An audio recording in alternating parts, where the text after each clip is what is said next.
несколько килограммов слитков золота, несколько миллиардов наличкой, 6 пистолетов, 5 килограмм кокаина и несколько поддельных паспортов были найдены при обыске. И нет, это не новость о задержании какой-нибудь звезды криминального мира. Это о российской политике 2023 года. Да сука, вам как не стыдно? ЧВК Вагнера больше нет, а Пригожина как влиятельной фигуры тоже теперь не существует. Все уже высказались про мятеж, его причины и последствия. Мы же с вами в этом видео давайте поговорим про деньги. Про гигантские деньги, которые Путин давал Пригожину. Деньги, на которые совершались ужасные преступления в Украине. И деньги, на которые Евгений Пригожин вел роскошный образ жизни. Ну, обо всем по порядку. Для начала прошу вас поставить лайк и поделиться этим роликом, чтобы помочь пробиться в алгоритмах YouTube сквозь мерзкую кремлевскую пропаганду и всякий мусор. А теперь слушайте меня, сука, блядь. Долгие годы Кремль опровергал тот факт, что на деньги россиян содержится Пригожин и его армия. Но это не российское государство, не российская армия.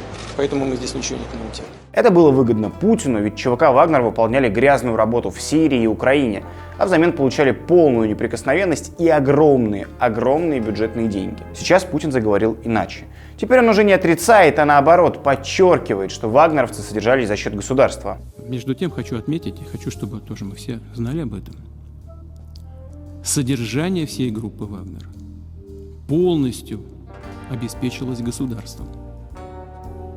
Из Министерства обороны, из государственного бюджета мы полностью финансировали эту группу. Только за последний год, по словам Путина, Россия потратила на ЧВК Вагнера и контракты с Пригожиным 276 миллиардов рублей. За последний год, с 2022 по 2023. На выплаты наемникам из бюджета с мая 2022 по май 2023 года потратили 86 миллиардов. Еще 110 миллиардов за этот же период составили страховые выплаты ЧВК, а 80 миллиардов это сумма контрактов компании Пригожина «Конкорд» с Минобороны на поставку питания для военных. Там он, напомню, был монополистом. Итого более 276 миллиардов рублей, просто вдумайтесь, 276 миллиардов рублей из бюджета России за год досталось Пригожину.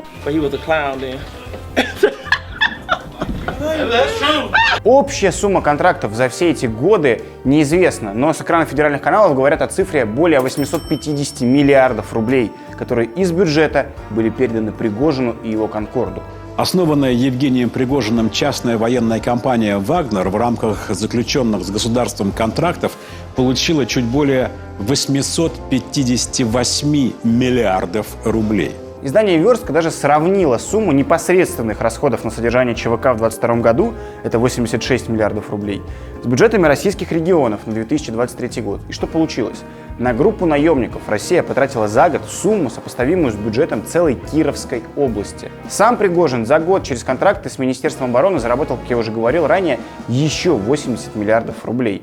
То есть, считайте, к бюджету Кировской области в карман Пригожина пошел еще и бюджет Пензенской области. Кстати, мы ведь в ФБК еще много лет назад рассказывали и доказывали, как на госконтрактах и сговоре с Минобороны зарабатывались десятки миллиардов рублей для Пригожина. Соболь и Навальный тогда публиковали все доказательства, по которым уже тогда можно было прижучить Пригожина, и тогда было видно, что ЧВК Вагнера накачивают деньгами, отдавая в нарушение всех правил крупнейшие госконтракты. С выхода того расследования прошло чуть более 5 лет. Навального за это время пытались убить, посадили в тюрьму и пытают ужасными условиями в ШИЗО. Другого автора того расследования, Любу Соболь, сделали фигурантом кучи уголовных дел.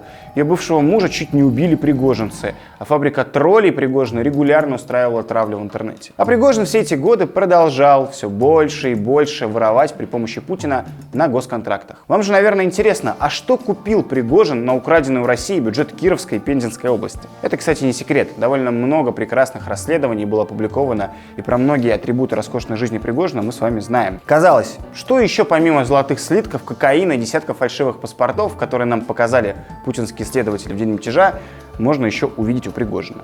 А вот что. У Пригожина в наличии есть 37-метровая яхта «Святой Витамин» за 6 миллионов евро.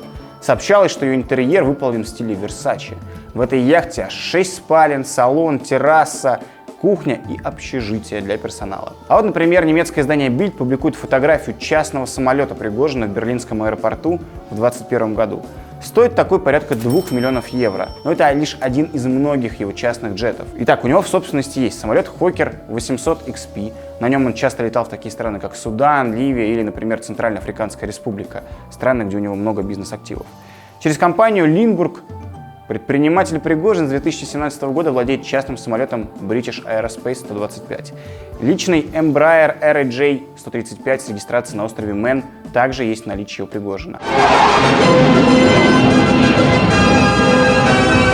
Семья Пригожина также активно вовлечена в его бизнес-схемы.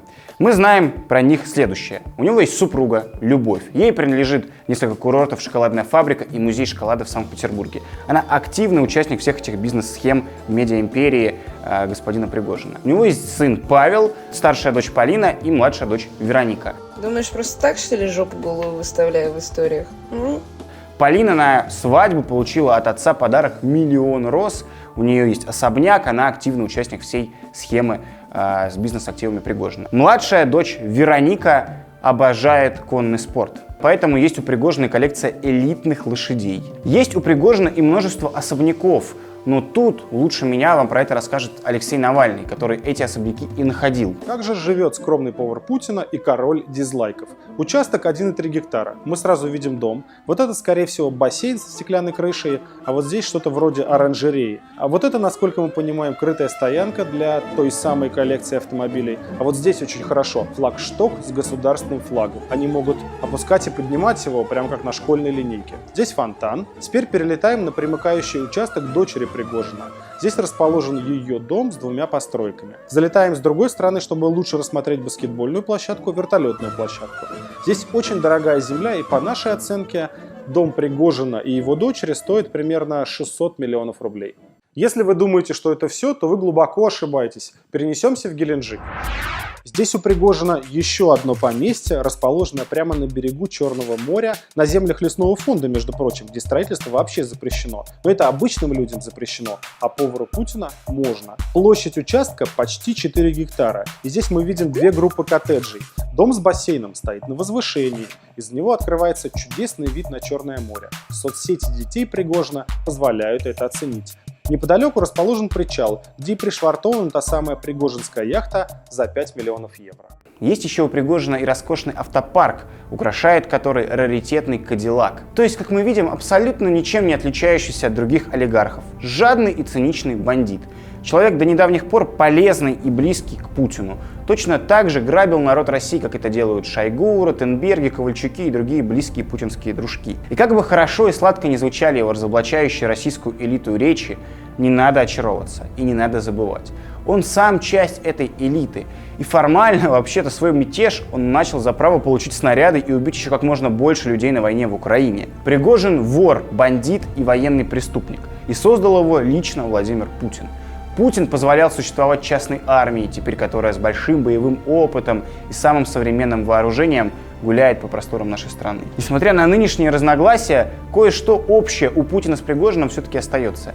Это жадность и ненависть к российскому народу, который для них всего лишь мясо, которое можно бросить на защиту собственных дворцов. Не молчите, присоединяйтесь к подпольному сопротивлению и действуйте. Эта власть уничтожает Россию прямо сейчас. Не соглашайтесь и боритесь с этим. Нет войне, свободу Алексею Навальному.